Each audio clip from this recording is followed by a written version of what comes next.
இன்றைக்கு வந்து நாங்கள் உங்களுக்கு கையில் பேப்பர் இருக்குன்னு நான் எல்லார்ட்டையும் இங்கிலீஷ் பேப்பர்ன்ற ரிவிஷன் வந்து பார்க்க போகிறோம். சரி, அப்போ அந்த பேப்பரில் வந்து முதலாவது உங்களுக்கு டெஸ்ட் நம்பர் 1ல் இருந்து டெஸ்ட் நம்பர் 11 வரைக்கும் இருந்திருக்கும். சரி, அப்போ அது லாஸ்ட்டில் வந்து 2 எஸ்ஸே வந்து எழுத வந்திருக்கும். அதில் ஏதாவது ஒன்றை சூஸ் பண்ணி எழுதணும். Right, okay. அப்போ நாங்கள் ஸ்டார்ட் பண்ணுவோம். எங்களோட டெஸ்ட் நம்பர் 1 பார்த்தீங்கன்னு சொன்னால் என்னது ஒரு ஈஸியான கேள்விதான். இது வந்து கலெக்டிவ் நவுன்ஸோட ரிலேட்டட் ஆயின கேள்வியாக தான் வரும். சரியா? அப்போ ஸ்டார்டிங் எப்போவுமே ஒரு எந்த பேப்பராக இருந்தாலும் ஸ்டார்டிங் கேள்வி வந்து எடுத்த உடனே கஷ்டமாக வராது. சரியா? ஈஸியாக இருக்கிற கேள்விகள் தான் வரும். அப்போ அந்த இதில் உங்களோட சிலபஸில் பார்த்தீங்கன்னு சொன்னால் கலெக்டிவ் நவுன்ஸ்ன்னு சொல்லி சொன்னால் என்ன, அதாவது கூட்டத்தை குறிக்கிற பேருன்னு சொல்லுவோம். சரியா? இப்போ உதாரணத்துக்கு சொல்ல போனால் இப்போ திராட்சை பழம் இருக்குன்னு சொல்லி சொன்னால் என்ன, திராட்சையை வந்து ஒரு நாங்கள் ஒரு திராட்சைன்னு சொல்லலாம். சரியா? ஆனால் அது கணக்கு இருக்கைக்குள்ள என்ன சொல்லுவோம், நிறைய இருக்கைக்குள்ள ஒரு குலைன்னு தான் சொல்லுவோம். அப்போ அதை இங்கிலீஷில் என்னன்னு சொல்லுவோம், பஞ்ச் ஆஃப் கிரேப்ஸ்ன்னு சொல்லுவோம். அதே மாதிரி ஒவ்வொரு ஐட்டம்ஸுக்கும் அதோட குரூப்பிசம் பண்ணி அதுக்கு கொடுக்குற ஒரு பேரைத்தான் கலெக்டிவ் நவுன்ஸ்ன்னு சொல்லுவோம். அதாவது நவுன்ஸ் வந்து நிறைய சேரக்குள்ள அதுக்கு நாங்கள் கொடுக்க போகிற பேர் வந்து கலெக்டிவ் நவுன்ஸ்ன்னு வருது. சரியா? அப்போ அதில் முதலாவது வந்து பார்த்தீங்கன்னு சொன்னால் ஷீட் ஆஃப் பேப்பர். சரியா? ஒரு பேப்பரில் வந்து ஒரு பகுதி இருக்குன்னு சொன்னால் அதுக்குரிய பன்மை வடிவம் எப்படி இருக்கும், ப்ளூரல் ஃபார்ம்னு சொன்னால் உங்களுக்கு சிங்குலரில் தந்திருக்கினா அதுக்குரிய பன்மை வடிவத்தை நீங்கள் எழுத வேணும். அப்போ அது எப்படி வரப்போகுது, ஷீட் ஆஃப் பேப்பருக்கு வந்து ஷீட்ஸ் ஆஃப் பேப்பர்ண்டு வரும். சரி, அதாவது ஒரு ஒரு தாள் பேப்பர், அடுத்தது வரைக்கல பன்மையாக வரைக்கல நிறைய தாட்கள் கொண்ட பேப்பர்ண்டு வரும். சரியா? அதே மாதிரி அடுத்தது பேக் ஆஃப் ரைஸ். சரியா? அதாவது இப்போ அரிசி மூட்டை, ஒரு அரிசி மூட்டைன்னு சொல்லலாம். சரியா? இப்போ நாங்கள் பெரும்பாலும் அரிசி வாங்கிக்கல என்ன ஒன்றில் 5 கிலோ பேக்காக வாங்குவோம், இல்லாட்டி 10 கிலோ பேக்காக வாங்குவோம். அப்போ ஒரு பேக் பண்ணுறோம். அது மாதிரி அதில் ப்ளூரல் ஃபார்ம் வரைக்குள்ள என்னென்று வரும், பேக்ஸ் ஆஃப் ரைஸ்ன்னு வரும். சரியா? அடுத்தது பார்த்தீங்கன்னா பீஸ் ஆஃப் கேக். சரியா? அதாவது ஒரு துண்டு கேக். அப்போ அதில் ப்ளூரல் ஃபார்ம் எப்படி வரப்போகுது, பீசஸ் ஆஃப் கேக்குன்னு வரும். சரி, இங்கே வந்து நாங்கள் நவுனுக்கு வந்து அப்படியே ப்ளூரலாக எடுக்கக்கூடாது. அந்த கலெக்டிவ் நவுன்னு சொன்னால் நீங்கள் கொடுக்க போகிற அந்த நவுனுடைய கூட்டத்தை குறிக்கிற பேரை மட்டும்தான் நீங்கள் என்னது ப்ளூரலுக்கு மாற்றணும். அதில் நவுன்ஸை வந்து மாற்றக்கூடாது. உதாரணத்துக்கு பேப்பர், அடுத்தது ரைஸ், அடுத்தது கேக் இருக்குதானே, அதுகளை நீங்கள் மாற்றக்கூடாது. சரியா? அதே மாதிரி அடுத்தது பார்த்தீங்கன்னு சொன்னால் ஸ்லைஸ் ஆஃப் பிரெட். ஸ்லைஸ்ன்னு சொல்லி சொன்னால் ஒரு துண்டு. சரியா? பானுண்ட ஒரு துண்டு. அப்போ அதில் ப்ளூரல் ஃபார்ம் எப்படி வரப்போகுது, ஸ்லைசஸ் ஆஃப் பிரெட். சரியா? ரைட். அதே மாதிரி அடுத்தது பேக்கெட் ஆஃப் மில்க். சரியா? அதாவது ஒரு ஒரு பேக்கெட்னு சொல்லி சொன்னால் இப்போ நாங்கள் ஒரு பால் பேக்கெட் வாங்குறோம் தானே, அது மாதிரி. சரியா? ஒரு பேக்கெட் பால். சரி, அப்போ அதில் ப்ளூரல் ஃபார்ம் எப்படி வரப்போகுது, பேக்கெட் ஆஃப் மில்க்ன்றது வந்து பேக்கெட்ஸ் ஆஃப் மில்க்ன்னு மாறி வரும். சரி?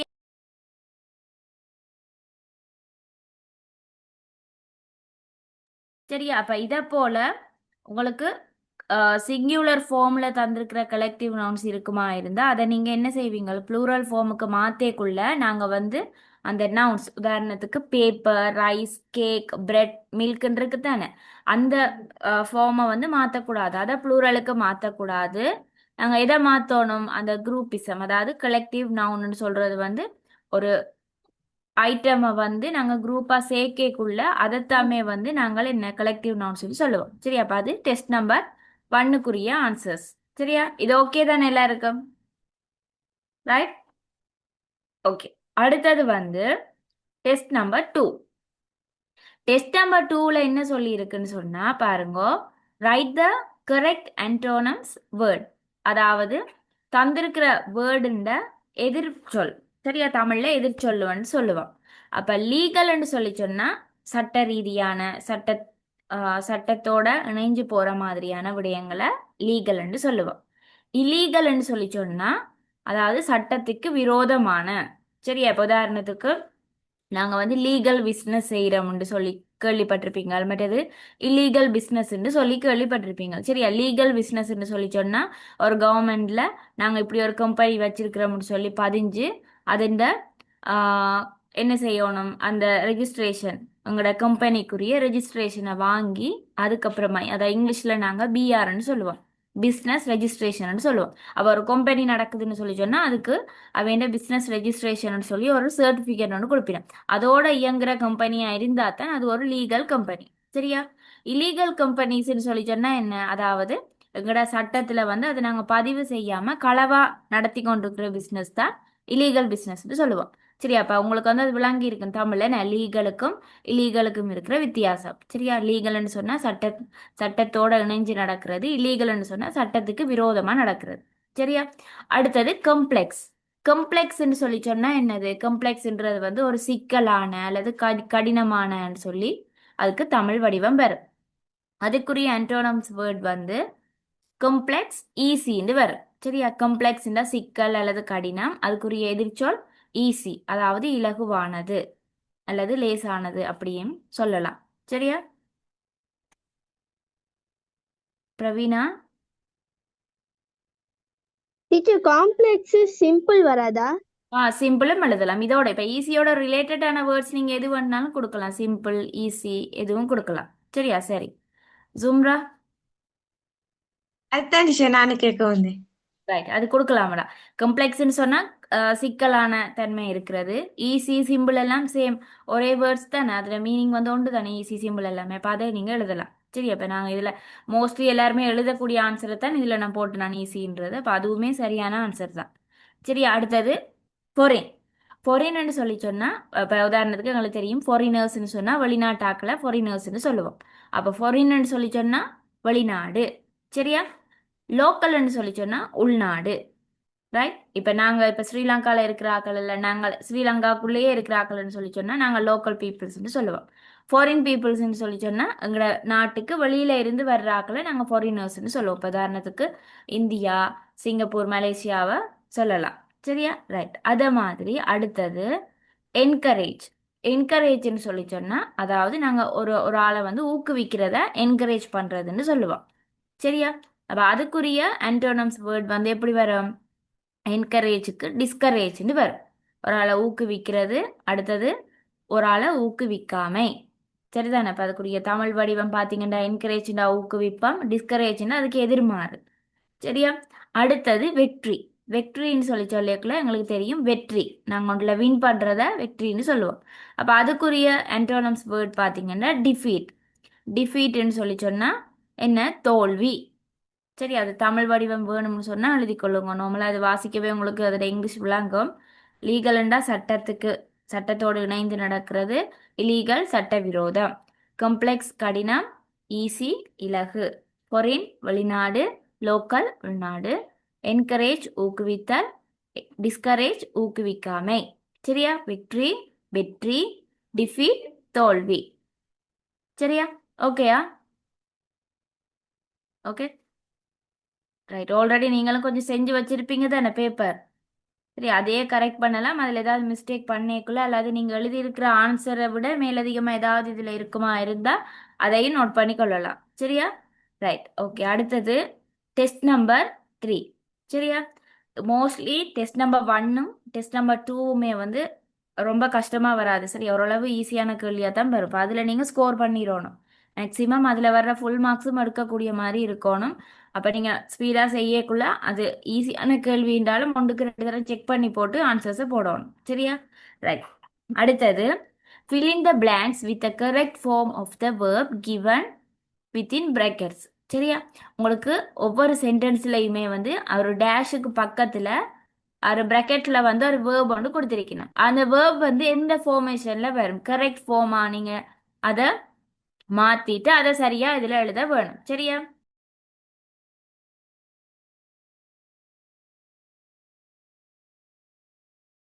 சரி, அப்ப முதலாவது கேள்வி பாத்தீங்கன்னு சொன்னா Roy dash a beautiful kite yesterday. சரி, அப்ப ரோய்ன்றவர் வந்து என்ன செய்யறார், ஒரு அழகான பட்டம் ஒன்றை நேற்று செய்திருக்கிறார். சரியா? அப்ப இது என்ன, ஒரு பாஸ்ட் டென்ஸ். ரைட்? அப்ப பாஸ்ட் டென்ஸுக்கு நாங்க வந்து கட்டாயம் என்ன சேர்க்கணும்னு உங்களுக்கு தெரியும். சரியா? ரைட். அப்ப அதுக்குரிய ஆன்சர் பாத்தீங்கன்னு சொல்லி சொன்னா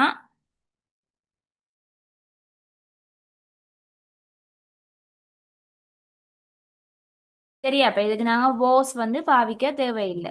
சரியா? அப்ப நாங்க டிரெக்டா ஃபாஸ்டன்ஸ் நேரடியா வருது தானே. அப்ப அதனால நாங்கள் Roy made a beautiful kite yesterday. அப்ப நேற்று வந்து ரோய் என்றவர் என்ன செய்யறாரு, ஒரு பட்டம் ஒன்று கட்டி இருக்கிறார். சரியா? அப்ப இதுல நாங்க வந்து கவனிக்கணும், மேக்குன்றது ஒரு வேர்ப், ரைட்டா? அப்ப அந்த வேர்பை வந்து நாங்க அதுல பாஸ்ட் டென்ஸ்ல சொல்லிக்குள்ள நாங்க அதுல V3, அதாவது வேர்புண்ட தேர்ட் ஃபார்மேஷன் தான் நீங்க கொண்டு வந்து எழுதுவோம். சரியா? மேக்குன்றதா மேக் உருவாக்குறது. அப்ப அது ஒரு நார்மலா சிம்பிள் டென்ஸ்ல இருக்கிற ஒரு சிம்பிள் ப்ரெசன்ட் டென்ஸ்ல இருக்கிற ஒரு வேர்புன்னு வச்சுக்கொள்வோம். சரியா? அப்படி இருக்கக்குள்ள அது நாங்க பாஸ்ட் டென்ஸுக்கு வரைக்குள்ள அது நாங்கள் பாஸ்ட் டென்ஸ் பாஸ்ட் பார்ட்டிசிபிள்னு சொல்லி இருக்குது. சரியா? அப்ப அதனால மேக்க வந்து நாங்க சேஞ்ச் பண்ணி தான் கொடுப்போம். அப்ப மேக்குரிய சரியான பாஸ்ட் டென்ஸுக்குரிய வேர்ட் வந்து மேடுன்னு வரும். சரியா? ரைட். அடுத்தது, when the teacher entered the classroom, the students were dash an activity. சரியா? அதாவது டீச்சர் வந்து கிளாஸ் ரூமுக்குள்ள என்டர் பண்ணேக்குள்ள பிள்ளைகள் எல்லாருமே என்ன செய்திருக்கணும், ஏதோ ஒரு செயல்பாட்டை செய்து கொண்டு இருந்திருக்கணும். சரியா? ரைட். அப்ப இது பாத்தீங்கன்னு சொன்னா ஒரு present continuous tense, sorry past continuous டென்ஸ்ன்னு சொல்லி சொல்லுவோம். சரி, அதாவது டீச்சர் வந்து வாரா, டீச்சர் வரைக்க பிள்ளைகள் ஒரு விஷயத்த செய்து கொண்டு இருக்கணும். அப்போ ஒரு வேலையை நாங்கள் செய்து முடிச்சிட்டோம்னு சொன்னா அந்த பாஸ்ட் டென்ஸ்ன்னு சொல்லுவோம். சரி, அப்ப கொஞ்ச நேரத்துக்கு முதல்ல நடந்திருக்குது, ஆனா என்ன பிள்ளைகள் ஏதோ ஒரு விஷயத்த செய்து கொண்டு இருந்திருக்கணும். அப்போ செய்து கொண்டு இருக்கிறதுக்குள்ள அது வந்து கண்டினியூஸ் டென்ஸ், தொடர்ச்சியா நடக்கிற மாதிரி. சரியா? பாஸ்ட் டென்ஸ் நார்மலா நடந்து முடிஞ்ச விஷயம். ஃபியூச்சர் டென்ஸ்னா இனிமே தான் நடக்க போறத ஃபியூச்சர் டென்ஸ்னு சொல்லுவோம். அப்ப இங்க டீச்சர் கிளாஸ் ரூமுக்கு என்டர் பண்ணக்குள்ள பிள்ளைகள் எல்லாருமே ஏதோ வேலை செய்து கொண்டு இருந்திருக்கணும். சரி, அப்ப டீச்சர் வந்து கிளாஸ் ரூமுக்குள்ள என்டர் ஆகிட்டா, அதால அது பாஸ்ட் டென்ஸ். சரி, என்டர் ஆகிட்டா, ஆனா பிள்ளைகள் வந்து ஏதோ இப்ப வரைக்கும் செய்து கொண்டுதான் இருக்கணும், அதால இது வந்து பாஸ்ட் கண்டினியூஸ் டென்ஸுக்குள்ள வரும். சரியா? அப்ப டூன்ற வேர்ப் வந்து டூயிங் சேஞ்ச் ஆகும். ரைட். அதே மாதிரி அடுத்த sentence, my uncle is a tour guide and he usually dash around the country. சரியா? அதாவது என்னுடைய மாமா. சரி, அங்கிள்னு சொல்லிச்சுன்னா மாமான்னு இருப்போம். ரைட். அப்ப என்னுடைய மாமா ஒரு சுற்றுலா வழிகாட்டி, டூர் டூர் கைடுன்னு சொல்லிக்கல அவரை நாங்கள் சுற்றுலா வழிகாட்டின்னு சொல்லுவோம் தமிழ்ல. சரியா? அப்ப அவர் ஒரு சுற்றுலா வழிகாட்டி. He usually travels around the country. அப்ப இங்க பார்க்கணும், யூஸ்வலி வந்து நாங்க எதுக்கு யூஸ் பண்ணுவோம்னு சொன்னா சிம்பிள் ப்ரெசன்ட் டென்ஸுக்கு யூஸ் பண்ணுவோம். சரியா?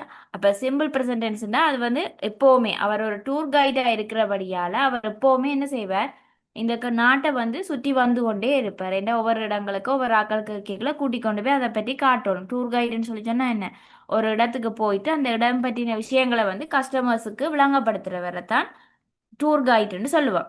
சரியா? அப்ப அவர் ஒவ்வொரு நாடுகளுக்கும் போய்க்க என்ன செய்வார், அந்த நாட்டை பற்றின விடயங்களை வந்து அவரோட வர கஸ்டமர்ஸுக்கு வந்து அதை விளங்கப்படுத்தி காட்டுவார். அப்ப அதால இது எப்பவுமே நடக்கிறபடியால இது வந்து என்ன சிம்பிள் ப்ரெசன்ட் டென்ஸ் வருது. அப்ப அதால இந்த verb travelன்றது travels வரும். சரியா? ஏன் யூஸ்வலின்னு சொன்னா எப்பவுமே வளமையா நடக்கிறபடியால travels வருது. Okay, right. அதே மாதிரி அடுத்த sentence, we hurried to the station but the train had dash the station.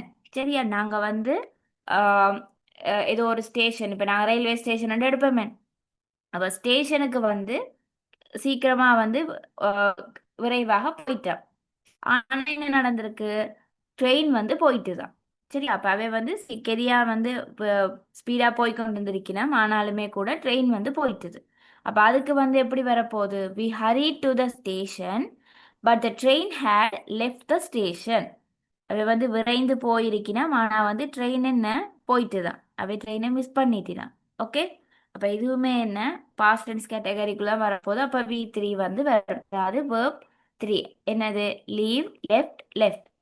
Right. அப்ப அந்த வேர்ப் பார்த்தீங்கன்னு சொன்னா லீவுன்னு இருக்கு தானே, லீவுன்னு சொன்னா போயிடுறது. சரியா? கடந்து போயிட்டு, அப்ப அதால லெஃப்ட். ஓகே. அடுத்தது, the students visited a historical place last month. Last மந்த்னு சொல்லி சொன்னா உங்களுக்கு தெரியும், கடந்த மாதம். ரைட். அப்ப மாணவர்கள் எல்லாருமே கடந்த மாதம் ஒரு வரலாற்று சிறப்பு மிக்க ஒரு இடத்துக்கு வந்து போயிருக்கணும். சரியா? ஹிஸ்டோரிக்கல் பிளேஸ்ன்னு சொல்லி சொன்னா வரலாற்று சிறப்பு வாய்ந்த ஒரு இடம். மேபி ஒரு சிகிரியாவா இருக்கலாம், இல்லாட்டி ஒரு அனுராதபுரத்துல இருக்கிற ஒரு பொன்ஸ், இப்போ உதாரணத்துக்கு பராக்கிரம சமுத்திரம் அப்படி அதுகள் இருக்குதானே, அப்படியான இடங்களுக்கு போயிருக்கலாம். சரி, அப்ப அது எல்லாமே என்ன ஸ்ரீலங்காண்ட முக்கியமான ஹிஸ்டோரிக்கல் பிளேசஸ். ரைட்? அப்ப ஸ்டூடெண்ட்ஸ் என்ன செய்யணும், கடந்த மாதம் போன விஷயத்த சொல்லியிருக்கு. அப்ப இது என்ன ஒரு பாஸ்ட் டென்ஸ். ஸோ விசிட்ன்றது விசிட் பண்ணி ஒரு இடத்துக்கு போறது. சரியா? அப்ப அந்த விசிட்ன்ற வேர்புக்குரிய கரெக்ட் ஃபார்ம் பார்த்தீங்கன்னா விசிட்டர்ட்டு வரும். சரியா? அப்ப இதுல பார்த்தீங்கன்னு சொன்னா நிறைய வந்து ஒன்று சிம்பிள் ப்ரெசன்ட் டென்ஸ் இருக்குது, இன்னொன்று வந்து பாஸ்ட் டென்ஸ் இருக்குது, இன்னொன்று வந்து பாஸ்ட் டென்ஸ்லயே பாஸ்ட் கண்டினியூஸ் டென்ஸும் இருக்குது. அப்போ ஒரு குறிப்பிட்ட கேள்வி வரைக்குள்ள கட்டாயம் பாஸ்ட் டென்ஸ்ன்னு சொன்னா பாஸ்ட் டென்ஸ்ல மட்டும்தான் அந்த கேள்வி இருக்கணும்னு இல்லை. சரியா? அதுல பாத்தீங்கன்னு சொன்னா சிம்பிள் ப்ரெசன்ட் டென்ஸ் இருக்கலாம், பாஸ்ட் டென்ஸ் இருக்கலாம், பாஸ்ட் கண்டினியூஸ் டென்ஸ் இருக்கலாம், பாஸ்ட் பெர்ஃபெக்ட் இருக்கலாம். அப்படி எல்லா விதமான கேள்வியுமே வந்து கலந்து இருக்கலாம். சரி, அப்ப அதனால கேள்வியை ஃபர்ஸ்ட் வாசிச்சுட்டு அந்த கேள்வியோட அர்த்தம் என்னன்னு விளங்கி கொண்டு அதுக்கு பிறகு நீங்க வேர்பை வந்து என்ன டென்ஸ்ல வந்திருக்குன்னு பார்த்துட்டு அதுக்கப்புறமா அந்த வேர்பை வந்து நீங்க சேஞ்ச் பண்ண வேணும். அப்படி செய்தீங்கன்னு சொன்னா கொஞ்சம் ஓரளவு என்னன்னு கெஸ் பண்ணி செய்யலாம். சரியா? அப்ப டெஸ்ட் நம்பர் 3க்குரிய ஆன்சர்ஸ் வந்து இதுதான். விளங்கி இருக்கா? ஓகே. சரியா? அப்ப அடுத்த கேள்வி டெஸ்ட் நம்பர் 4. சரியா? இப்போ இதுல என்னன்னு பாத்தீங்கன்னா பிள்ளைகள், இதுல வந்து நாங்கள் இன்டு ஒன்டு அப்படி நிறைய ப்ரிப்பசிஷன்ஸ் வந்து இருக்குது. சரியா? அப்ப அதுகளை வச்சுக்கொண்டு தான் நாங்க பார்க்க போறோம். அப்ப இதுல வர்ற கேள்விகள்ல மொத்தமே இப்ப ஒரே ஆன்சர் கூட திரும்ப வரக்கூடிய சான்ஸ் இருக்குது. சரியா? அப்ப அதை நாங்க கவனிச்சுதான் செய்ய வேணும். ரைட்? அப்ப அதனால நாங்க ஃபர்ஸ்ட் வந்து என்னென்ன ப்ரிப்பசிஷன்ஸ் தந்திருக்குன்னு பாருங்க. இப்போ இதுல ஓவர் இருக்குது, அரவுண்ட் இருக்கு, through, along, up, down, across, under, onto, இன்டூண்டெல்லாம் நிறைய இருக்கு. சரி, அப்ப இன்டூவே 2 தரம் வந்திருக்கு. அப்ப அதால அதை நாங்க ஒன்றை வந்து ஒன் டூண்ட எடுப்பலாம். சரியா? அப்ப அப்படி இரும்பு இருக்கு தானே, எடுத்து இரும்பு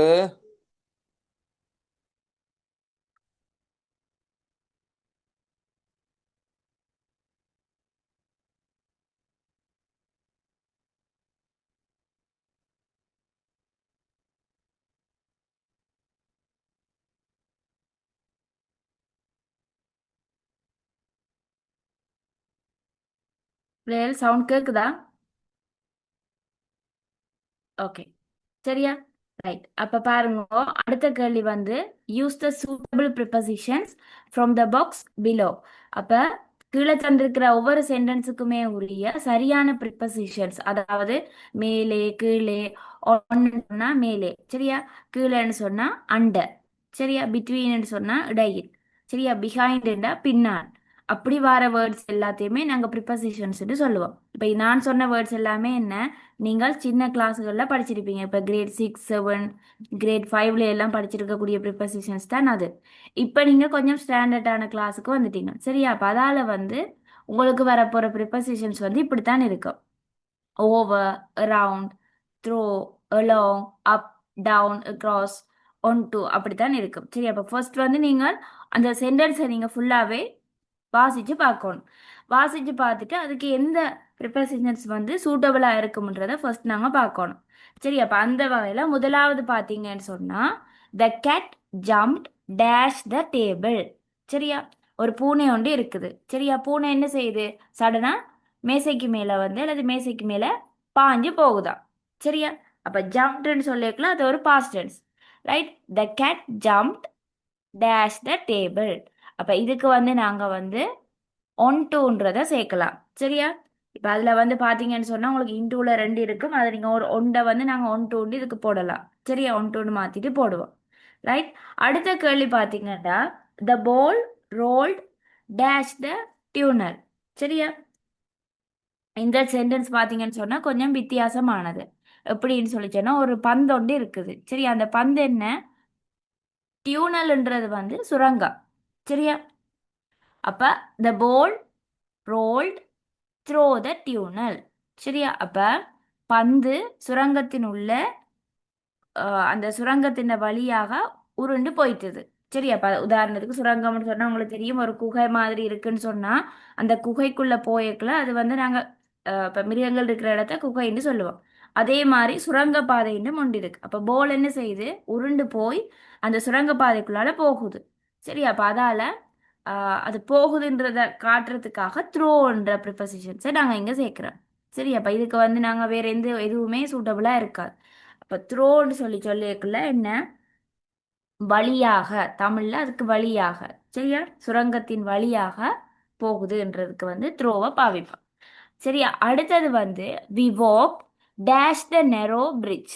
சரியா, நாங்க வந்து நடந்து போறோம். எப்படி நடந்து போறோம், நாங்கள் நெருக்கமான ஒரு பாலத்தின் வழியாக நடந்து போறோம். சரியா, அப்ப அதுக்கு என்ன சேர்க்க போறோம், across. We walked across the narrow bridge. சரியா, நாங்க வந்து ஒரு பாலத்தின் வழியாக வந்து நெருக்கமான பாலம், சரியா, பாலத்தின் வழியாக நாங்க கடந்து போனாங்கன்னு சொல்லி அதுக்கு அக்ராஸ். சரியா, அக்ராஸ்ன்னா கடக்கிறது. சரியா, ரைட். அடுத்தது he fell down the stairs. ஸ்டேர்ஸ்ன்னு சொன்னா படிக்கட்டு இருக்குதானே, அதைத்தான் ஸ்டேர்ஸ்ன்னு சொல்லுவோம். He fell down the stairs, அவன் படிக்கட்டில் கீழே விழுந்து விட்டான். சரியா, அல்லது அவன் படிக்கட்டுகளில் கீழே விழுந்தான்னு சொல்லலாம். அடுத்தது the kids ran around the playground. சரியா, மாணவர்கள் அல்லது குழந்தை, கிட்ஸ்ன்னு சொன்னா சில்ட்ரன்ஸ்னா ஓரளவு பெரிய பருவத்தினர்கள். கிட்ஸ்ன்னு சொல்லிக்க கிரேட் 1 to 5 இருக்கிறாங்கள கிட்ஸ்ன்னு சொல்லினோம். சரியா, அப்ப கிட்ஸ் த சின்ன பிள்ளையர், ரைட். அப்ப சின்ன பிள்ளைகள் என்ன செய்யணும், கிரவுண்டை சுத்தி ஓடினோம். சரியா, அப்ப அதால the kids ran around the playground. இப்ப இதுக்கு வந்து நாங்களே the kids ran into the play கிரவுண்டுன்னு ஒன்று இருக்கு. அது ஏன் நாங்கள் சேர்க்கலைன்னு சொல்லி சொன்னால், மாணவர்கள் இந்த சின்ன பிள்ளைகள் குழந்தை பிள்ளைகள் இருக்கிற அந்த நவையல் வந்து கிரவுண்ட்ஸுக்குள்ளே இருக்கினோம், நிற்கினோம். கிரவுண்ட்ஸுக்குள்ளே நின்றபடியால் தான் நாங்கள் என்ன செய்யணும், கிரவுண்டை சுற்றி போயினோம். சரியா, ஓடினோம். அது ஓடினோம், கிரவுண்ட்ஸுக்குள்ளே ஓடினோம்னு சொன்னால் கிரவுண்டுக்குள்ளே இருக்கிறபடியாக தான் நான் ஓடினோம். இப்போ அதால் அப்படி யோசிக்கல, இதுக்கு நாங்கள் ரவுண்ட் தான் கொடுப்போம். சரியா, ரைட், ஓகே. அடுத்தது இதுலேயே அடுத்தது ஆறாவது சென்டென்ஸ் பார்த்தீங்கன்னா, the car went dash the bridge. சரியா, கார் வந்து பாலத்தின் மேல் வழியாக சென்றது. சரியா, அப்ப கார் என்ன செய்யுது, பிரிட்ஜுக்கு மேலால போகுது, பிரிட்ஜை கடந்து போகுது, இன்னைக்கு ஓவர். சரியா, இப்ப ஒரு பாலம் ஒன்று இருக்குன்னு சொன்னா கார் வந்து அந்த பாலத்தை தாண்டி தானே போகணும். அப்ப அதாவது பாலத்தை கடந்துன்றதுக்காக ஓவரை யூஸ் பண்றோம். சரியா, மேல முதல் பார்த்த கேள்வியும் கிட்டத்தட்ட அதே தான். பார்த்தீங்கன்னு சொன்னா அது வந்து நாங்க நடந்து போறோம், நடந்து போக பாலத்தை தாண்டி போகணும்டேக்க அது அக்ராஸ். நடந்து போற ஆக்களுக்கு அக்ராஸ்ன்னு சொல்லுவோம். நடந்து போற ஆக்களுக்கு ஓவர்ன்னு சொல்ல இல்லாது தானே. அப்ப அதால அவைக்கு அக்ராஸ் வருது. இங்க வந்து கார்ன்றது ஒரு வெஹிக்கிள். சரியா, அப்ப வெஹிக்கிள்ன்றேக்க அதை நாங்கள் கடந்து போறதுக்கு ஓவர்ன்றதை யூஸ் பண்ணலாம். ரைட். அடுத்தது she claim dash the mountain. அவள் என்ன செய்கிறாள், மலைக்கு மேலே ஏறினாள். அப்ப she claim up the mountain. மலைக்கு மேலே, நாங்கள் மலைன்றது என்ன, உயரமான ஒரு பிரதேசம். அப்போ நாங்கள் என்ன, மெல்ல மெல்லமாக ஏறித்தான் போவோம். அப்போ கிளைம்டுண்டா ஏறுதல், அப்புன்னு சொன்னால் மேலே. சரியா, she climbed up the mountain. அடுத்தது the thief crawled under the fence. சரியா, திருடன் என்ன செய்கிறான், வேலிக்கு கீழால ஊந்து போகிறான். ஃபென்ஸ்ன்னு சொன்னால் வேலி. சரியா, அப்போ க்ரௌல்டுன்னு சொன்னால் கீழே ஊந்து அல்லது தவண்டு போகிறத சொல்லுவோம் தான். இப்போ சின்ன பிள்ளைகள் தவண்டு போயினோம்னு சொன்னால் க்ரௌல்டுன்றதை நாங்கள் யூஸ் பண்ணுவோம் அந்த வேர்டு. சரி, அப்போ இது ஒரு திருடன். இப்போ திருடன் என்ன தவண்டு போகிறான்னு சொல்லலுமா, இல்லை தானே. அப்போ அதால் அந்த மீனிங் வந்து சில நேரங்களில் மாறலாம். அப்போ திருடன் என்ன செய்கிறார், வேலிக்கு கீழால ஊர்ந்து போகிறான்றதால அண்டரை வந்து யூஸ் பண்ணுறோம். அண்டர்ன்னு சொன்னால் கீழே. ஃபென்ஸ் இருக்கு தானே, ஃபென்ஸுண்டா வேலி. அப்போ வேலிக்கு கீழே எண்டேக்குள்ள அண்டரை யூஸ் பண்ணுறேன். சரியா, அடுத்தது வி வாக் டேஷ் த பாத். சரியா, நாங்கள் வந்து என்ன செய்கிறோம், பாதை வழியாக நடந்து போகிறோம். பாத்துன்னு சொன்னால் பாதை. சரியா, வாக்டுன்னா நடந்து. அப்போ வி வாக் அலாங் த பாத். சரி, அப்போ நாங்கள் பாதையின் வழியாக நடந்து போகின்றோம். அப்போ அலாங்ன்றது வழியாக. சரியா, த்ரோண்டாலும் அதே மீனிங் தான், நாங்கள் வர்ற சென்டென்ஸை பொறுத்து தான் மாறுது. ரைட். அடுத்தது last, he looked around the corner. சரியா, அவன் வந்து எல்லா மூளை பகுதிகள் இருக்கு தானே. இப்போ ஒரு ஒரு செவ்வகமா ஒரு ஹோல் ஒன்று இருக்குன்னு சொன்னா அந்த செவ்வக வடிவான ஒரு ஹோல்ல வந்து பாத்தீங்கன்னா 4 மூலைகள் இருக்கும், கோர்னர்னு சொல்லுவோம். சரியா? அப்ப அந்த ஒரு ஒரு பாய் அல்லது ஒரு ஹீன்னு சொன்னா உங்களுக்கு தெரியும் தானே, அவன். சரியா? அப்ப அவன் என்ன செய்யறான், ஒவ்வொரு மூளை பகுதியையுமே வந்து சுத்தி பார்க்கறான். சரியா? He looked around the corner. லுக்ட்னா பார்க்கறது. சரியா? லுக்டுண்டேக்குள்ள பாஸ்ட் டென்ஸ்ல வருது. அப்ப அவன் மூலைகளில் பார்த்தான், சுற்றி மூலைகளில் பார்த்தான். சரியா? அப்ப இது இப்படித்தான் ப்ரிப்போசிஷன்ஸ் வந்து முதல்ல நீங்க சென்டென்ஸை வாசிப்பீங்க. வாசிச்சுட்டு எது பொருத்தமா இருக்குமுண்டு அதை வந்து சூட்டபிளானதை செலக்ட் பண்ணி போடும். சரியா? ஓகே. அடுத்தது டெஸ்ட் நம்பர் 5. ரைட்? இது பார்த்தீங்கன்னா பிள்ளைகள் அஜெக்டிவ்ஸ்ன்னு தான் வரும். Use the suitable form of adjective. இப்போ ப்ரெக்கெட்டில் தந்திருக்கிற வேர்பை வந்து ஃபர்ஸ்ட் நீங்கள் வாசிக்கணும். வாசிச்சுட்டு பிறகு அந்த சென்டென்ஸை பார்க்கணும். சரியா? இப்போ இதில் டோல்ன்றது என்ன, உயரமானது. ரைட்? கோல்டுன்னு சொன்னால் என்ன, குளிரானது. ஹொட்டுன்னு சொன்னால் சூடானது. ஃபாஸ்ட்டுன்னா விரைவாக, பிக்குன்னு சொன்னால் பெரிய. ரைட்? இப்போ இது வந்து ரெண்டு பேரும் ஒப்பிட்டு கதைக்கிற விடயங்கள் தான் நீங்கள் வரப்போகுது. ரைட்? இப்போ ஃபர்ஸ்ட் ஒன் பார்த்தீங்கன்னு சொன்னால் அருண் இஸ் டேஷ் தென் முரளி. சரியா? இப்போ இதை நீங்கள் சூப்பர்லேட்டிவ் கம்பேரட்டிவ்னு சொல்லி ரெண்டு விஷயம் இருக்கு. சரியா?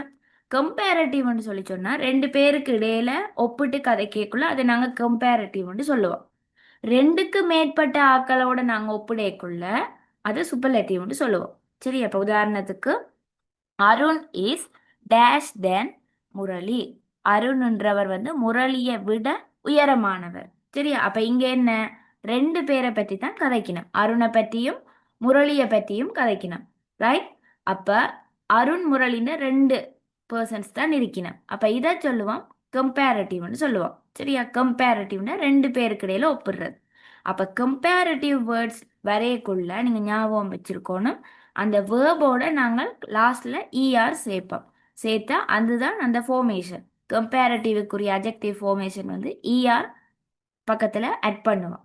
எப்படின்னு பார்த்தீங்கன்னா அருண் இஸ் டோலர் தென் முரளி. சரியா? அருண்ன்றவர் முரளியை விட உயரமானவர். சரியா? அப்ப இது கம்பேரட்டிவ்ன்றபடியால டோலுக்கு பக்கத்துல இஆர் ஆட் பண்ணி டோலர்னு வருது. சரியா? அடுத்தது பாருங்க, winter is the dash season.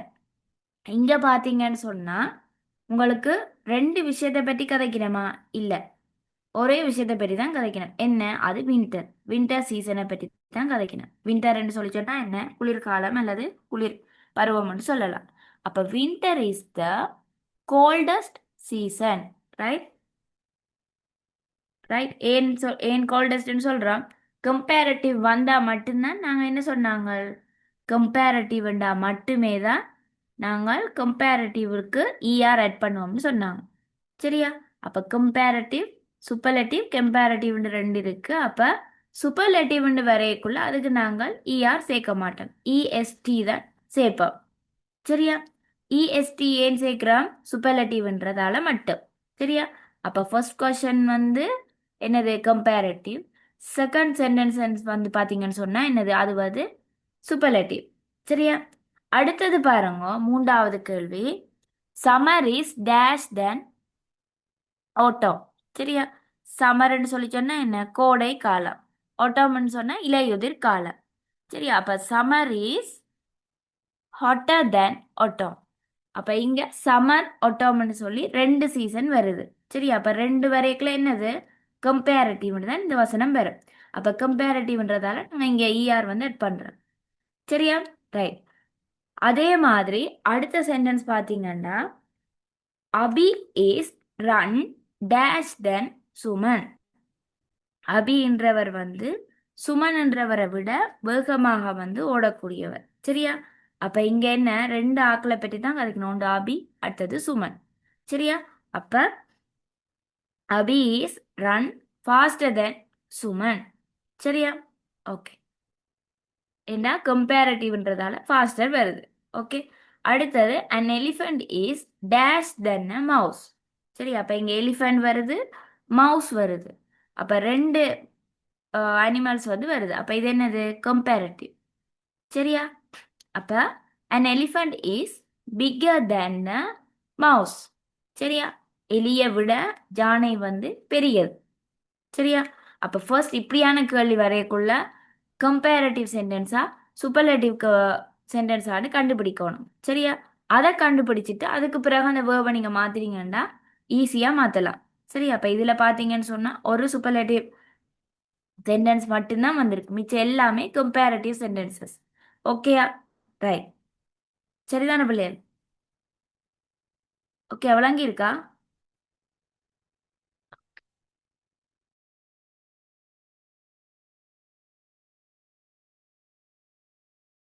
அடுத்தது வந்து டெஸ்ட் நம்பர் 6. டெஸ்ட் நம்பர் 6 பார்த்தீங்கன்னு சொன்னா இதுவுமே ஒரு கன்ஜங்ஷன். சரியா?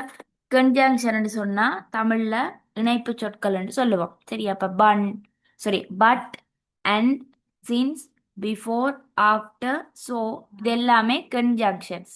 சரியா? அதாவது இணைப்பிடை சொற்கள் அல்லது இணைப்பு சொற்கள்னு சொல்லுவோம். சரியா? அப்ப அதை பற்றி தான் இதுல இப்ப பார்க்க போறோம். சரியா? அப்ப முதலாவது கேள்வி பாருங்க. ஐ டிட் நாட், அதாவது டிடன்ட்ன்றது வந்து பிள்ளைகள் கண்ட்ராக்டட் ஃபார்ம்ல வந்திருக்கு. சரியா? டிட் நாட்டை தான் சுருக்கி டிடன்ட்னு கொடுத்துருக்கு. சரியா? அப்ப பாருங்க, இதுல வந்து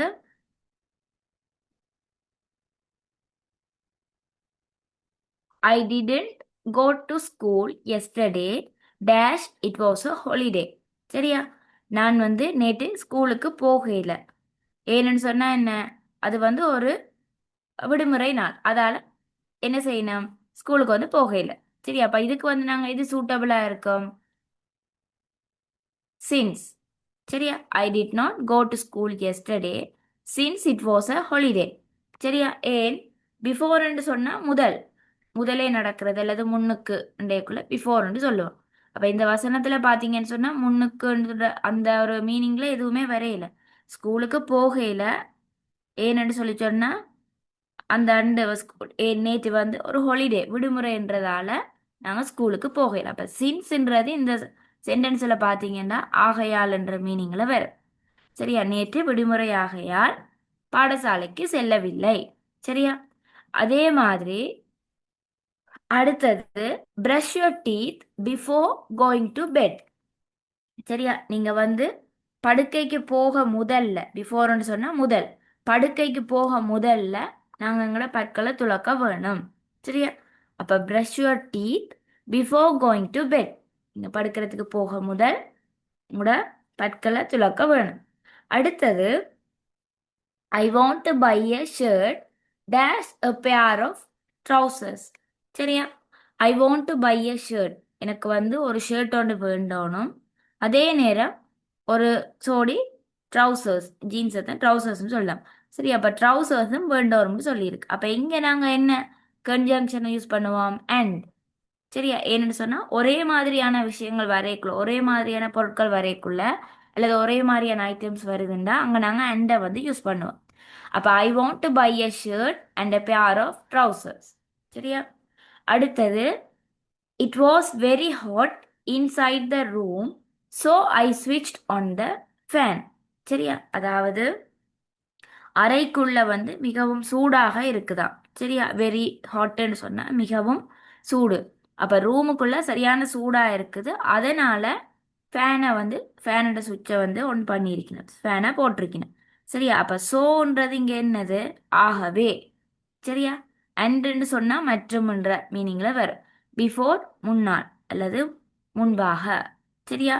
சின்ஸ்ன்னு சொன்னா ஆகையால். ரைட்? அதே மாதிரி அடுத்த கேள்வி பாருங்க.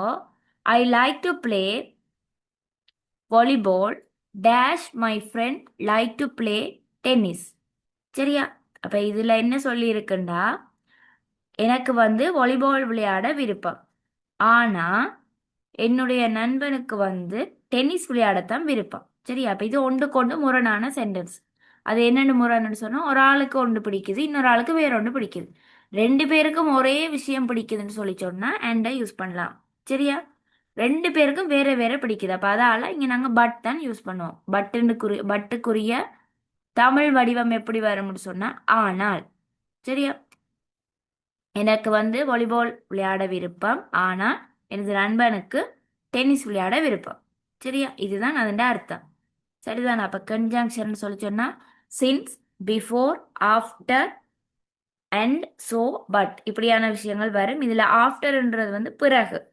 சரியா? அதாவது இப்ப உதாரணத்துக்கு நீங்க எப்படி எழுதலாம்னா brush your teeth after get up in the morning. சரியா? அப்ப நீங்கள் காலம் எழுமினக்கு பிறகு நீங்க என்ன செய்யணும்? உங்களோட பற்களை துலக்க வேணும். அப்படி ஆஃப்டர்ன்னு சொன்னா பிறகு, பின்பாக. பிஃபோர்ன்னு சொன்னா முன்பாக. சரியா? மற்ற எல்லா கன்ஜங்ஷனும் ஆல்ரெடி எல்லாத்துலேயுமே வந்திருக்குது. சரிதானே? அப்போ அதோட மீனிங் வந்து தெரியும். சரிதானே? அப்போ இது டெஸ்ட் நம்பர் 6. அடுத்தது டெஸ்ட் நம்பர் 7 வந்து பார்க்க போறோம்.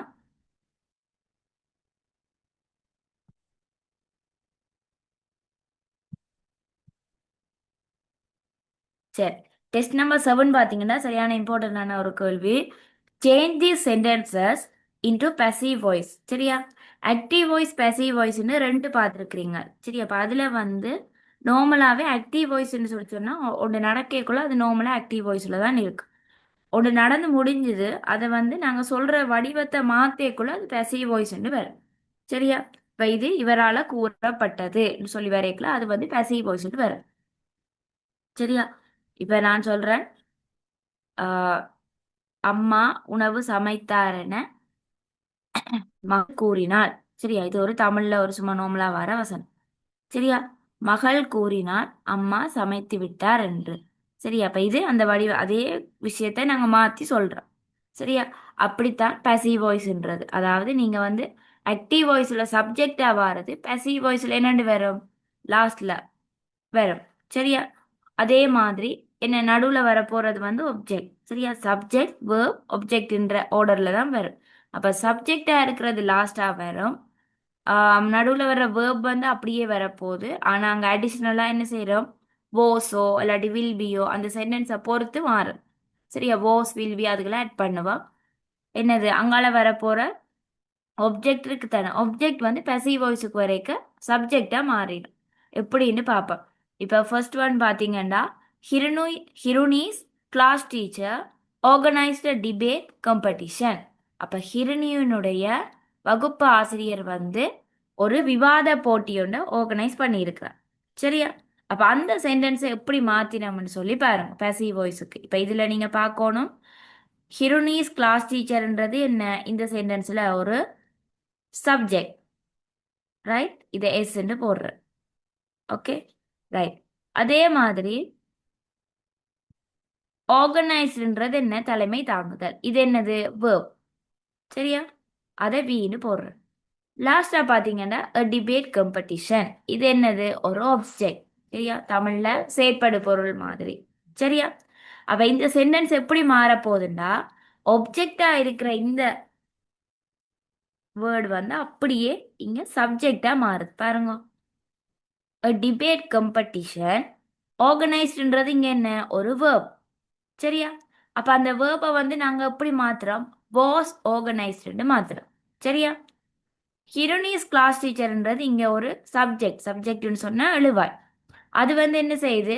அப்படியே கிராசிங் வேர்டா மாறி இங்கால ஹிரோனிஸ் கிளாஸ் டீச்சர்னு வருது. ஆனா அடிஷ்னலா அங்க என்ன ஆட் பண்றோம்? பைன்றதை ஆட் பண்றோம். சரியா? அப்ப debate competition was organised by Hironi's class teacher. Debate competition ஒரு விவாத போட்டி ஒன்று தலைமை தாங்கப்படுது யாரால? ஹிரோனிஸ் கிளாஸ் டீச்சரால. சரியா? அப்ப இங்க passive வாய்ஸ்ல மாத்தேக்க நீங்க கட்டாயம் என்ன செய்யணும்? பிளஸ் பை என்ற வேர்ட் வந்து சேர்க்க வேணும். சரியா? பைன்னு சொல்லுவோம்.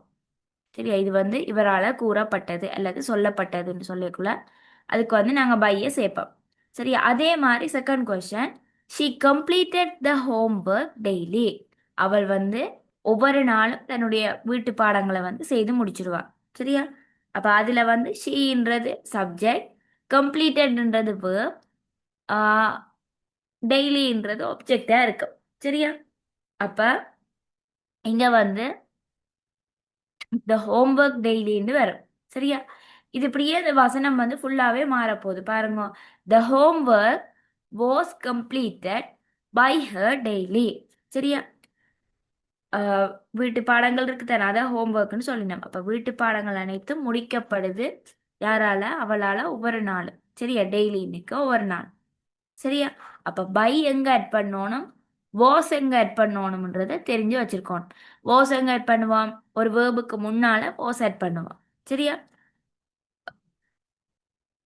ஆக்டிவ் வாய்ஸ்ல இருக்கிற சப்ஜெக்ட் வேர்டு வந்து அப்படியே நாங்க ஒப்ஜெக்டா மாத்தேக்குள்ள அந்த ஒப்ஜெக்ட்டுக்கு முதல்ல நாங்க வந்து பைய சேர்க்க வேணும். சரியா? ரைட். இதை ஞாபகம் வச்சிருந்தீங்கன்னா ஈஸியா செய்திடலாம். அடுத்தது பாருங்க, she arrange the study table. அவள் வந்து படிக்கிற மேசையை வந்து ஒழுங்கு செய்தாள். அப்ப இந்த சென்டென்ஸ் எப்படி மாறி வரப்போகுது? The study table was arranged by her. சரியா? படிக்கிற மேசை வந்து ஒழுங்கு செய்யப்பட்டது அவளால். சரியா? யாரால்? அவளால் ஒழுங்கு செய்யப்பட்டது. ரைட். அப்ப ஹர்ன்றது இங்க ஒப்ஜெக்டா வருது. அப்ப ஒப்ஜெக்டுக்கு முதல்ல பை வந்து சேர்க்கு. சரியா? அடுத்தது வந்து teachers appreciated her mother's support. சரியா? அவளுடைய அம்மாவின் ஆதரவை வந்து என்ன செய்யணும்? ஆசிரியர்கள் எல்லாருமே ஊக்குவிச்சவை. சரியா? ஒரு மகள் ஒரு தங்களோட வேலையை வந்து சிறப்பாக செய்து முடிக்கிறதுக்காக அவங்களோட அம்மா வந்து சப்போர்ட் பண்ணியிருக்கா. அப்போ அதை வந்து டீச்சர் வந்து பாராட்டி இருக்கிறா, அப்ரிஷியேட் பண்ணியிருக்கிறா. சரியா? Her mother's support was appreciated by the teacher. சரியா? அவளுடைய அம்மாவின் ஆதரவை வந்து பாராட்டி இருக்கிற யாரு? அந்த டீச்சர். சரியா? அப்ப இப்படி சப்ஜெக்டா வாரது ஒப்ஜெக்டா போகும், ஒப்ஜெக்டா இருக்கிற விஷயங்கள் வந்து சப்ஜெக்டா மாறி வரும். ஆனா வேர்ப் என்ன? அதே இடத்துல தான் வரப்போகுது. சரி, அதை மட்டும் கவனிங்க. லாஸ்டான sentence, she completed all the assignments. அவள் வந்து அவளுடைய எல்லா ஆக்க வேலைகள் அல்லது ஒப்படைகள் இருக்கு தானே, எல்லாத்தையுமே முடிச்சிட்டாள். சரியா? கம்ப்ளீட்டட் முடிஞ்சது. அப்ப இதுல ஷீன்றது சப்ஜெக்ட், கம்ப்ளீட்டட்ன்றது verb, all the assignmentsன்றது என்ன? ஆப்ஜெக்ட். அப்ப all the assignments were completed by her. சரியா? இங்க கவனிக்கணும், இப்ப நாங்க கொடுக்குற விஷயம் வந்து சிம்பிளா ப்ளூரலான்னு சொல்லி கண்டுபிடிக்க வேணும். அதாவது சிங்குலரா இருந்தா அங்க வந்து வாஸ் வந்து பாவிப்போம். இப்போ இவ்வளவு நேரம் நாங்க பார்த்த பாத்தீங்கன்னா எல்லா சப்ஜெக்ட்ஸுக்குமே வந்து சிங்குலர்ல தான் வந்திருக்கு. சரியா? இதுல இந்த 4வது சென்டென்ஸ்ல பாத்தீங்கன்னா டீச்சர்ஸ்ன்றது தான் சப்ஜெக்ட். சரியா? இது என்னது? இங்கால ஒப்ஜெக்டா வரப்போகுது. அதால இங்க வந்து நாங்கள் இதுக்கு பார்க்க தேவையில்லை. சரியா? இதுல வந்து பாத்தீங்கன்னா வாஸ் தான் வரும். ஏன்? சப்ஜெக்ட் வந்து ஒப்ஜெக்டா மாறுது.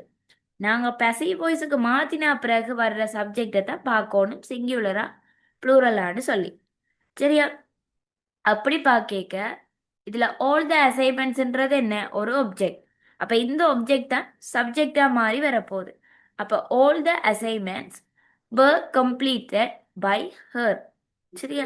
எல்லா ஒப்படைகளும் அவளால முடிக்கப்பட்டது. அப்ப இங்க அசைன்மெண்ட்ஸ்ன்றது என்ன? ஒரு ப்ளூரல் ஃபார்ம்ல வருது. அதால தான் இங்க வந்து வேர்ன்றதை நாங்க யூஸ் பண்றோம். சரியா? ஓகே. அப்ப இதுதான் ஆக்டிவ் வாய்ஸை பேசிவ் வாய்ஸுக்கு மாத்திர வடிவம். அடுத்தது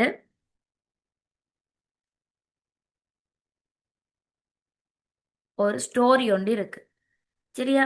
read the story and answer the questions. சரியா? அப்ப கதையை வாசிச்சு அதுக்குரிய விடைகளை வந்து நாங்க எழுத போறோம். ரைட்டா? ஓகே. அப்ப இதுல சில சில வசனங்கள் வந்து அப்படியே ஃபுல்லா பேராகிராஃபா கொடுத்துருக்கு. இடையில இடையில நிப்பாட்டிட்டு விளங்கப்படுத்துறேன்னா. சரியா? ஓகே. பாருங்க. There was a farmer who had a big farm near a wood. சரியா? அதாவது ஒரு காலத்துல வந்து காட்டுக்கு பக்கத்துல வந்து ஒரு பெரிய பண்ணை ஒன்று வச்சிருந்தார் ஒரு விவசாயி. சரியா? வாம்னு சொல்லி சொன்னா பண்ணை, வூடுன்னு சொன்னா என்ன? காடு. சரியா? காடு. அப்ப ஃபாரஸ்ட், ஜங்கிள்னு சொல்லுவோம். அது மாதிரி வூடுன்றது அதுக்கு ஒரு சிமிலர் வேர்ட். சரியா? ஃபார்மர்ன்றது விவசாயி. அப்போ ஒரு விவசாயி வந்து காட்டுக்கு பக்கத்துல ஒரு பண்ணை ஒன்று வச்சிருந்தார். சரியா? அடுத்த வசனம் பாருங்க. A fox lived in the wood. அப்ப அந்த காட்டுல ஒரு நரி ஒன்று வாழ்ந்து வந்ததாம். சரியா?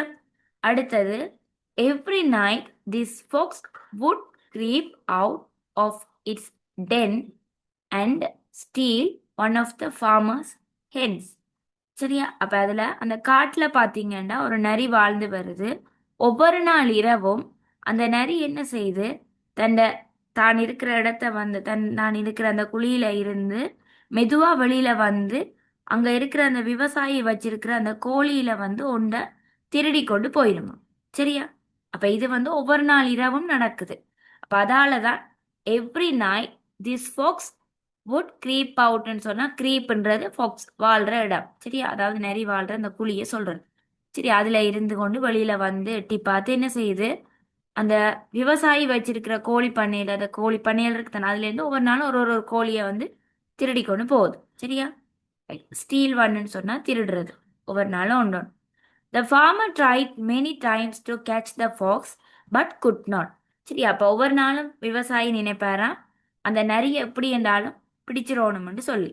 சரியா? ஆனாலும் அவரால் அது முடியல. பட் குட் நாட்னு சொன்னா அவரால் அது முடியல. சரியா? One day however the fox got careless. சரியா? அப்போ ஒரு நாள் நரி வந்து கவனக்குறைவா இருந்துட்டுது. சரியா? அப்ப இனி என்ன நடக்கும்னு உங்களுக்கு ஓரளவு கெஸ் பண்ணு. The farmer caught it and put it in a box. சரியா? அப்ப விவசாயி என்ன செய்யறார், அந்த நரியை டக்குன்னு போய் பிடிச்சு ஒரு பெட்டிக்குள்ள அடைச்சு வைக்கிறார். The farmer wanted to kill the fox in a cruel way. சரியா? அப்ப அந்த நரியை வந்து என்ன செய்யறார், அந்த ஃபார்மர் வந்து ஒரு கொடூரமான முறையில கொலை செய்யணும்னு நினைக்கிறார். He tied a bundle of thin sticks to the fox tail and set fire one it. சரி, அப்போ அவர் என்ன செய்கிறாருன்னு சொன்னால், அவர் ஒரு கட்டு மெல்லிய குச்சிகள் இந்த கட்டு இருக்கு தானே, ஒரு பண்டில் ஆஃப் தின் ஸ்டிக்ஸ்ன்னு சொன்னால் மெல்லிய தடிகள் இருக்கக்கூடிய ஒரு கட்டை எடுத்து என்ன செய்கிறார், அதை வந்து நரி இந்த வாலில் கட்டி போட்டு நரிக்கு வந்து தீ வைக்க போறாராக்கும். அப்போ அதால் அந்த என்ன செய்கிறார், அந்த மெல்லிய தடி மாதிரி இருக்கு தானே, அதில் வந்து தீயை மூட்டி விடுறார். சரியா? Then he set the fox free. சரியா? அதுல தீய வச்சுட்டு என்ன செய்யறார், நடியை வந்து வெளியில விடுறார். பாக்ஸுக்குள்ள தான் அடைச்சு வச்சிருக்கிறார். அப்ப அந்த வால்ல வந்து மெல்லிய தடிக்குச்சி இந்த கட்டை வந்து சேர்த்து கட்டி போட்டு அதுல நெருப்ப வச்சுட்டு நிறைய பெட்டிக்கு இருந்து வெளியில விட்டுறார். சரியா? The fox ran right through the farmer's field of ripe corn. சரியா? அப்ப என்ன நடக்குதுன்னா, நிறைய நேரா விவசாயின்ற அவற்றை பழுத்த சோள வயல் இருக்கு தானே, அந்த வயலுக்குள்ள என்ன செய்யுது, டக்குன்னு ஓடிட்டு. சரியா? அப்போ உங்களுக்கு நான் தெரியும், சோளம் இருக்கிற ஒரு வயல்ல வந்து அந்த சோளம் நல்லா பழுத்துட்டுதுன்னு சொன்னா அந்த இலைகள் எல்லாமே காஞ்சு போய் இருக்கும். சரி, அப்ப அந்த வயலுக்குள்ள வந்து நிறைய ஓடிட்டு. The corn was set on fire and burned up. சரி, அப்ப என்ன நடக்குது, உடனே சோள வயல் அப்படியே தீப்பத்தி எரிய ஆரம்பிக்குது. சரியா? அப்ப எல்லாமே அதுல எரிஞ்சு நாசமா போயிட்டு தான். பேர்ன்ட் அப்னா எரிஞ்சு போயிட்டு. The fox jumped into the river and ran off as free as a bird. சரியா? அப்ப நிறைய என்ன செய்யுது, அந்த சோளக்காட்டுக்கு போனோடனே அவற்றை வயல் எல்லாமே எரிஞ்சு சாம்பல் ஆகுது. நிறைய என்ன செய்யுது, டக்காண்டு போய் ஒரு ஆத்துக்குள்ள போய் குதிக்குது. குதிச்சா என்ன நடக்கும், அந்த பின்னுக்கு கட்டியிருந்த அந்த மெல்லிய குச்சி இந்த கட்டில வந்து பிடிச்ச நெருப்பு எல்லாமே தண்ணியில அணைஞ்சிடும். அணைஞ்ச பிறகு என்ன, நிறைய ஒரு பறவையை போல சுதந்திரமா ஓடி போயிட்டு. சரியா? பறவை பறந்து போகும், நிறையால பறந்து போயிடாது தானே, அதால நிறைய என்ன செய்யுது, ஓடி போயிட்டு. சரி, அப்ப இது ஒரு சின்ன ஒரு ஸ்டோரி. ரைட்? அப்ப இந்த ஸ்டோரியை வச்சுக்கொண்டு தந்திருக்கிற கொஸ்டின்ஸுக்கு வந்து நீங்க ஆன்சர் கொடுக்கணும்.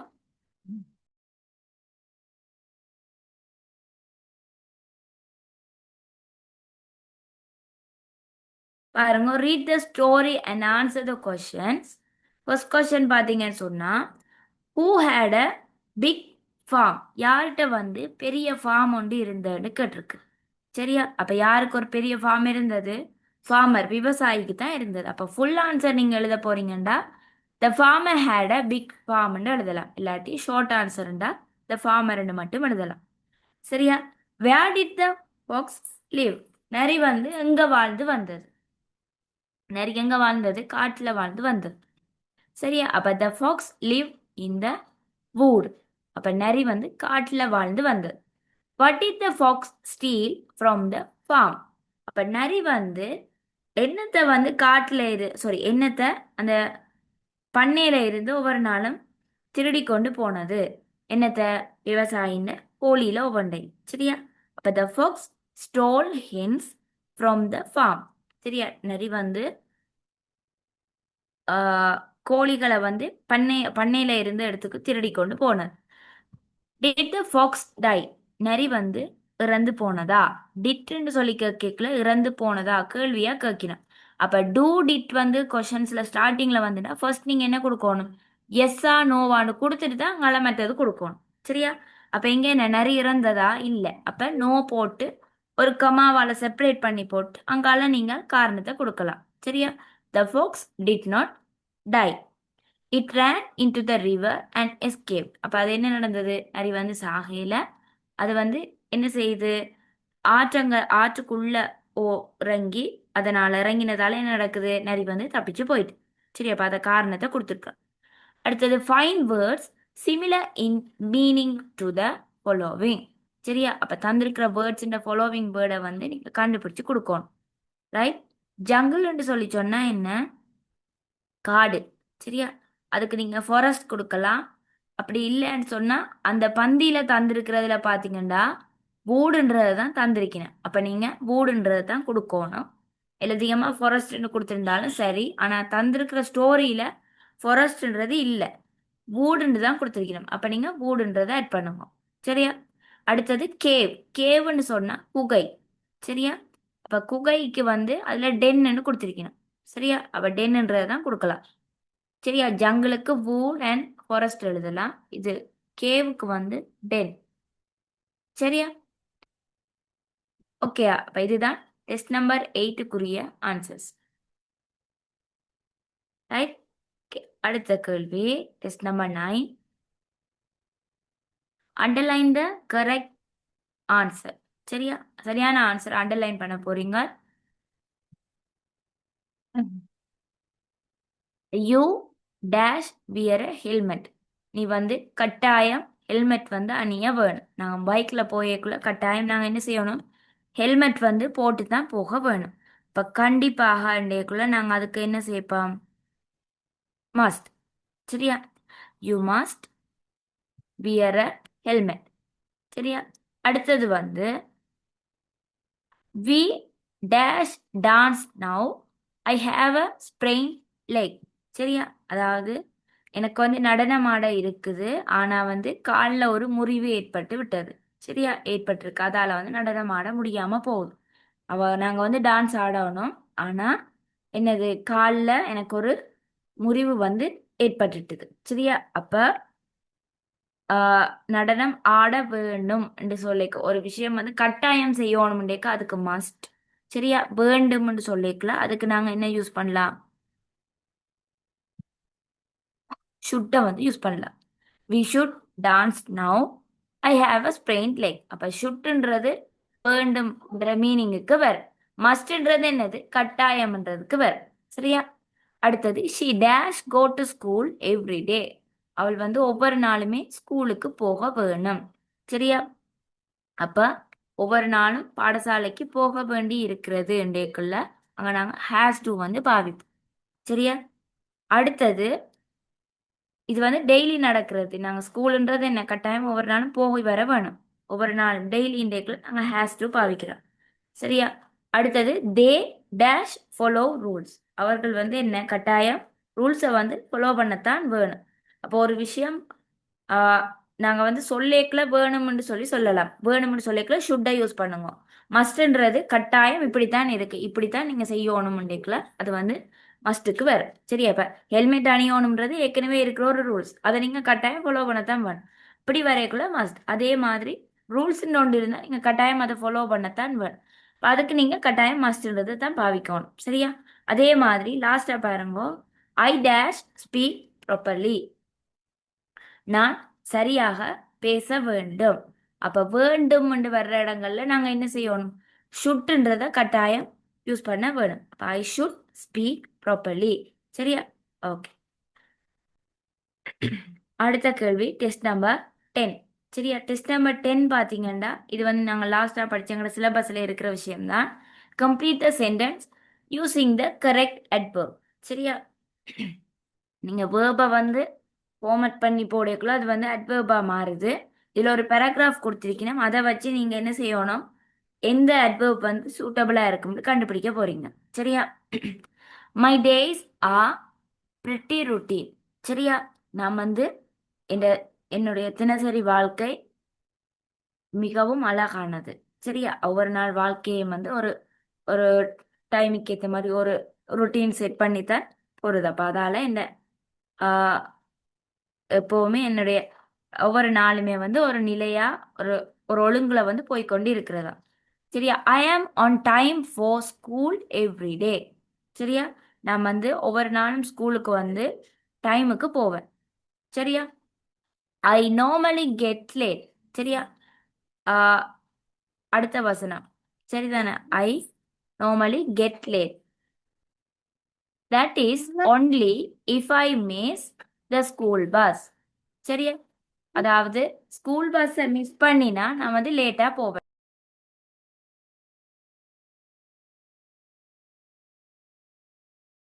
சரியா? அதாவது ஸ்கூல்ல ஸ்கூல் பஸ்ஸை எப்பயாச்சும் மிஸ் பண்ணேக்குள்ள என்ன நடக்குது, அவர் வந்து லேட்டா வந்து போறார் ஸ்கூலுக்கு. சரியா? Do you always go to school by bus. நீங்க வந்து ஒவ்வொரு நாளும் ஸ்கூலுக்கு வந்து பஸ்லயா போவீங்கன்னு கேட்டிருக்கு. சரியா? அவர் class teacher usually tell us to come to school early. எங்களோட கிளாஸ் டீச்சர் வந்து எப்பவுமே என்ன செய்வா, எங்களுக்கு வந்து ஏர்லியா ஸ்கூலுக்கு வர சொல்லி சொல்லுவா. She says it's a good habit. அது ஒரு நல்ல பழக்கம் என்று அவ சொல்லி இருக்கிறா. My mother rarely allows me to eat from the canteen because she is very keen about taking healthy food. எங்களோட அம்மா வந்து எப்பயாச்சும் ரேர்லின்னா குறைவாக தான் எங்களை அலோவ் பண்ணுவா கேன்டீனில் சாப்பிட்றதுக்கு. ஏன்னு சொன்னால் அது வந்து உடம்புக்கு ஹெல்தி இல்லைன்றதால வந்து அம்மா வந்து குறைவாக எப்பயாச்சும் இருந்துட்டு மட்டும் கேன்டீனில் சாப்பிட்றதுக்கு அலோவ் பண்ணுவான். But sometimes I go with my friends to the canteen to eat yoghurt or drink a packet of milk. சில நேரங்களில் நான் என்னுடைய ஃப்ரெண்ட்ஸோட கேன்டீனுக்கு போய் அங்கே ஜோக்கெட்டும் சாப்பிட்டு ஒரு பால் பேக்கெட்டும் குடிப்பேன்னு சொல்லிடு. ஐ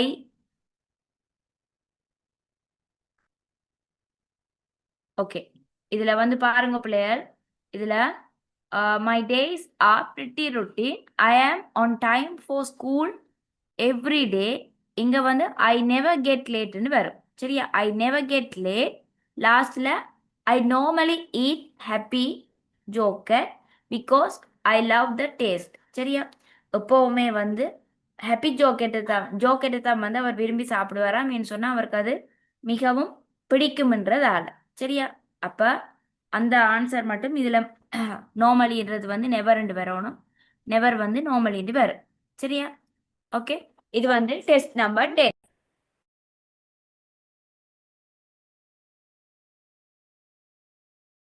சரியா? அடுத்த கேள்வி கடைசி. இது வந்து எஸ்ஏ எழுதுற கேள்வி. சரியா?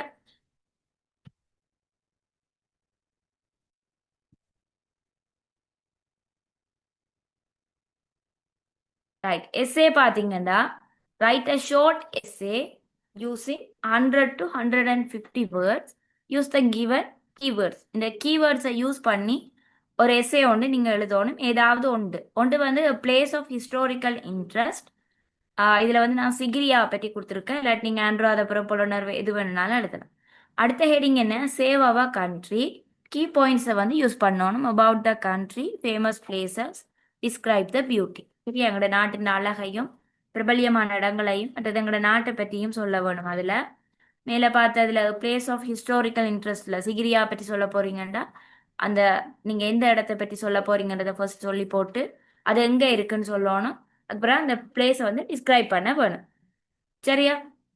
அப்ப பாருங்க, Sigiriya is a famous historical site in Sri Lanka. இலங்கையிலேயே மிகவும் வரலாற்று சிறப்பு மிகுந்த பிரபலியமான ஒரு இடமா சிகிரியா இருக்குது. It is located in the central Matale district near the town of Dambulla.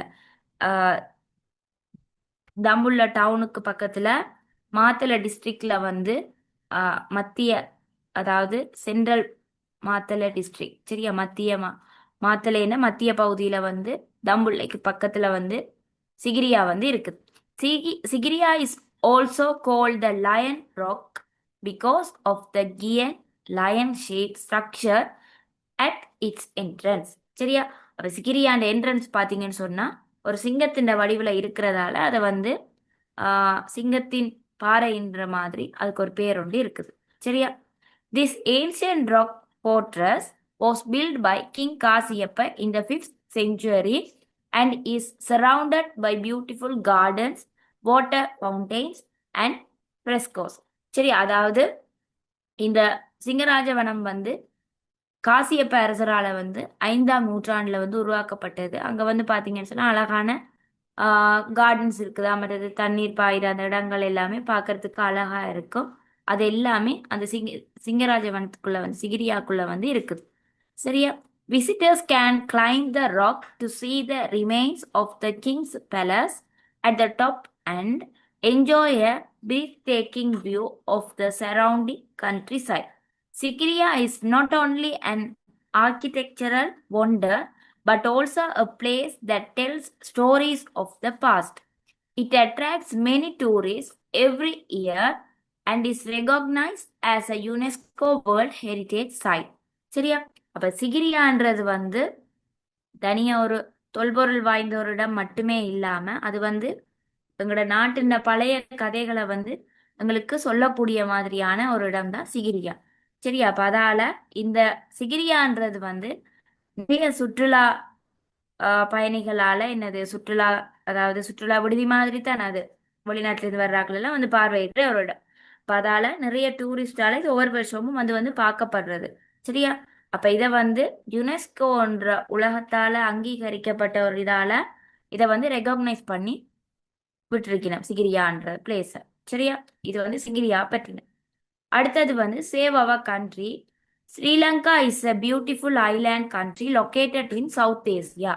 அப்ப தென்னாசியாண்ட அழகான ஒரு நாடு தான் வந்து இந்த இலங்கை. சரியா? It is known for it's rich culture, history and nature beauty. அப்ப இதுல பாத்தீங்கன்னு சொன்னா இங்க இருக்கிற கலாச்சாரம், வரலாறு, எல்லா இயற்கை அழகு எல்லாமே இதை பற்றி சொல்லுது. The country is famous for its ancient cities like Anuradhapura and Polanaruva, the Sigiriya Rock Fortress, and sacred places such as the Temple of the Tooth in Kandy. சரியா? அப்ப இந்த எங்களோட நாட்டுல பிரபல்யமாக நிறைய இடங்கள் வந்து இருக்கு. பாத்தீங்கன்னா அனுராதபுரம், புலனருவ, சிகிரியா, அதுக்கப்புறமா நிறைய அந்த கண்டியில இருக்கிற புத்த மன்னர்கள பற்கள் இருக்கக்கூடிய அந்த ஆலயங்கள், மற்றது தமிழ் ஆலயங்கள் எல்லாமே நிறைய இருக்குது.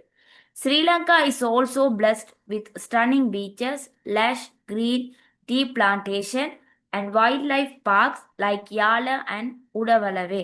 சரியா? அப்ப எங்களோட நாட்டுல பாத்தீங்கன்னு சொன்னா ஸ்ரீலங்கால வந்து நிறைய பீச்சஸ் இருக்குது, மற்றது நல்ல தேயிலை உற்பத்தி செய்யற இடங்கள் இருக்குது, மற்றது என்ன பறவைகள் சரணாலயம், மிருகங்கள் சரணாலயம் எல்லாம் நிறைய இருக்கு. சரியா? உதாரணத்துக்கு யாழ, உடவளவ மாதிரி.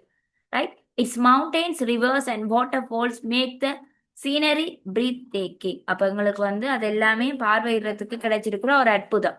அப்ப மலைகள், ஆறுகள், நீர்வீழ்ச்சிகள் எல்லாமே அங்கே இருக்குது. Our country is our pride and it's important to protect it from pollution, deforestation and other harm. சரியா? அப்ப எங்களோட நாடு வந்து மிகவுமே கொடுத்து வச்சிருக்கு. அதுல வந்து எங்களோட நாட்டின் வளங்களை பாதுகாக்க வேண்டியது எங்களோட கடமை. அப்ப எங்களோட நாடை காடழிக்காம, டீஃபாரஸ்டேஷன் சொன்னா காடழிக்காமலும் வேற பாதிப்புகள் ஏற்படாமலும் மாசுபடுத்தாமலும் பாதுகாக்க வேண்டியது எங்களோட கடமை. By keeping our rivers, forests and cities clean, we can preserve the natural beauty for future generation.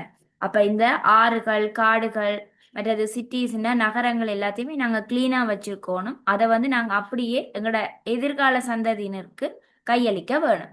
Everyone should take part in saving our country so that it remains healthy, green and beautiful.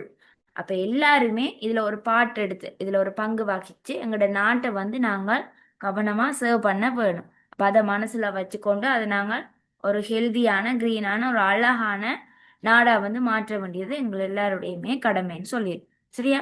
இப்ப 2 ஹெடிங்ல எது ஈஸியா இருக்கோ அதை choose பண்ணி எழுதலாம். Mostly உங்களுக்கு historical place வந்து ஈஸியா இருக்கும், அப்படியான ஹெட்டிங்ஸை யூஸ் பண்ணுங்க. கீவேர்ட்ஸ் வந்து சில நேரம் உங்களுக்கு கொடுக்கலாம் எஸ்ஏஸ்க்கு. சரியா? அப்போ இவ்வளவு தான் உங்களோட ஃபுல் பேப்பர். இதில் எல்லாமே நார்மலாக ஈஸியான கேள்வி தான் போட்டிருந்தது. அதால் ஓரளவு செய்திருப்பீங்கன்னு நினைக்கிறேன். என்ன ரைட்? ஓகே, அப்போ இதோட இங்கிலீஷ் கிளாஸ் பேப்பர் டிஸ்கஷன் வந்து முடியுது. அடுத்த கிளாஸ் வந்து நிச்சயம் பார்ப்போம். சரி, அடுத்த பாடத்துக்கு வந்து மற்ற பாடத்தை விளங்கப்படுத்த விடுறோமா? சரி, அப்போ இதோட ஃபினிஷ் பண்ணுறோம். ஓகே, தேங்க்யூடா.